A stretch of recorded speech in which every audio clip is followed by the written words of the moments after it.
congratulations on the victory. Was it just this time keep it out of the Houston judges' hands? Partly, no. Well, partly I want to keep it out of the judges' hands every time if I can help it. But you know, just getting my hand raised, getting there, and having a successful, exciting fight, that was the goal. And you know, even fight for that 75K, because now you know Dana added an extra 25, a little more incentive. No, I mean I'm always fighting for that 50K, but you know, I mean it definitely helps. The submission, it seems like you're going for that pretty much the entire round. Were your arms tiring out at all before you finally locked in that final submission? Or legs, I should say? Yeah, my legs definitely. They were certainly wearing out on me. My foot, it was getting harder and harder for me to like flex my foot. You know, it was starting to like break a little. She almost got out of it, you know, a time or two, and you know, I had to switch up, take that angle back, and I just knew I needed to get a finish because my legs were getting very heavy, and I knew that I could not go into the next round with my legs feeling that way. You know, they felt like cement, so I had to get that finish. Then the broadcast talked a lot about how it seemed like you just had a pure strength advantage, even in the clinch on the ground and everywhere. Did you feel a sense of strength advantage in there? Well, I mean, honestly, in the clinch, she was very strong in the clinch. I mean, if you saw it, you could see that I was having a hard time breaking the clinch.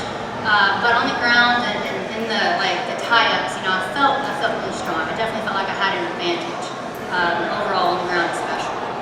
The mountain triangle you set up when you took her down, was that something you knew you were going to go for, or just you saw it in there? And that's what.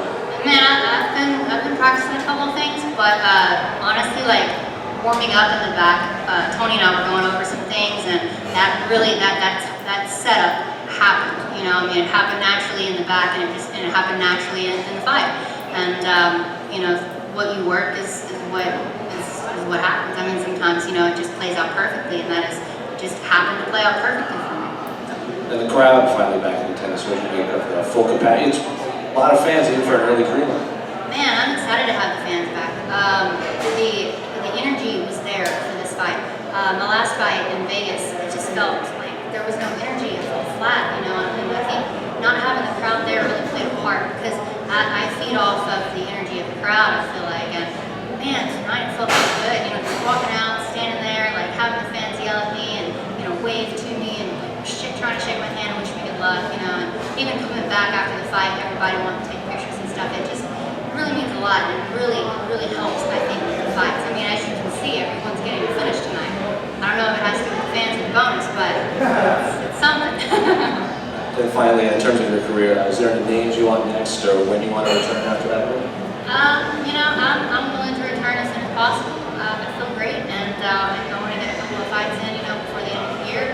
And as far as names, I'm not going to worry about that. I'm not going to worry about the rankings. I'm not going to worry about any of that. I just want to get out there and fight, and whoever it is, you know, is who it is.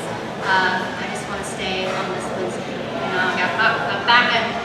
Okay, it's not a win streak. I got one win, but I want to stay out of that losing streak. So I don't want that to happen. I just want to get back out there and fight. Andrea, back here. Would you say this is your best performance in the octagon since you've been in the UFC today? I would say so. I mean, it is my first finish in the UFC, so I would certainly say so. And I felt like my mind was there completely. Like I could hear my corner, and I was doing everything that my corner was saying, and I felt like I was in the fight. You know, my mind wasn't somewhere else.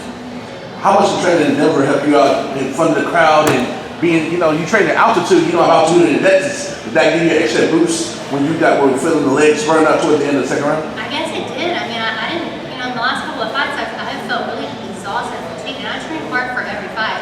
But maybe, you know, training the altitude, maybe it really did help me a little bit.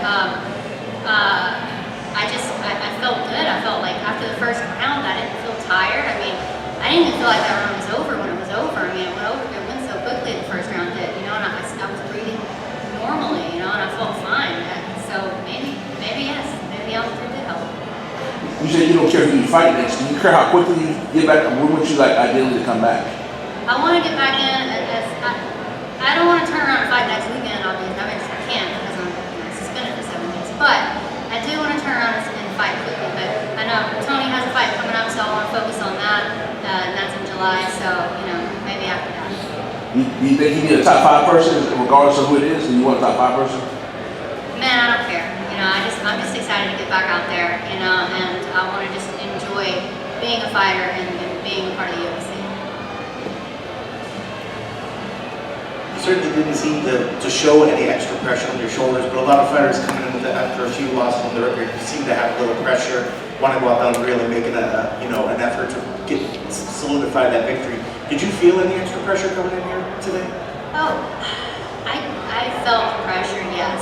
Just not, I mean, I just constantly telling myself, I'm getting my hand raised, I'm gonna win, I'm not losing this fight. You know, I kept telling myself, you know, like, I'm the best, I'm the threat, you know, she's fighting me, I'm not fighting her, you know, just telling myself this over and over in my mind, you know, but yes, there was pressure because I am fighting. Antonina, she's an incredible fighter, you know, I mean, she's a big name, you know, and she's incredibly well-rounded, and, you know, she gets better, she's gotten better and better. Yes, there's pressure, and I just knew that I needed to get out there and get my hand raised, and more importantly, I just wanted to get out there and be excited for the fans, and I hope it was exciting. I mean, it's not fun to watch somebody sit in a triangle for 4 minutes, but that part is what it is.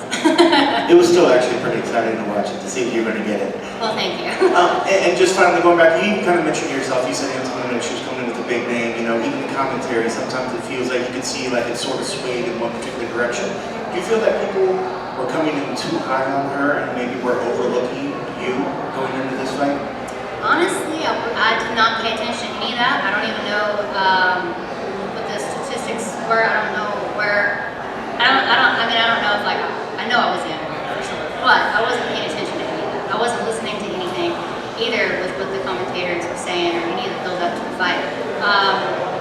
It just, to me, it just mattered for me to go out there and prove everybody that, you know, I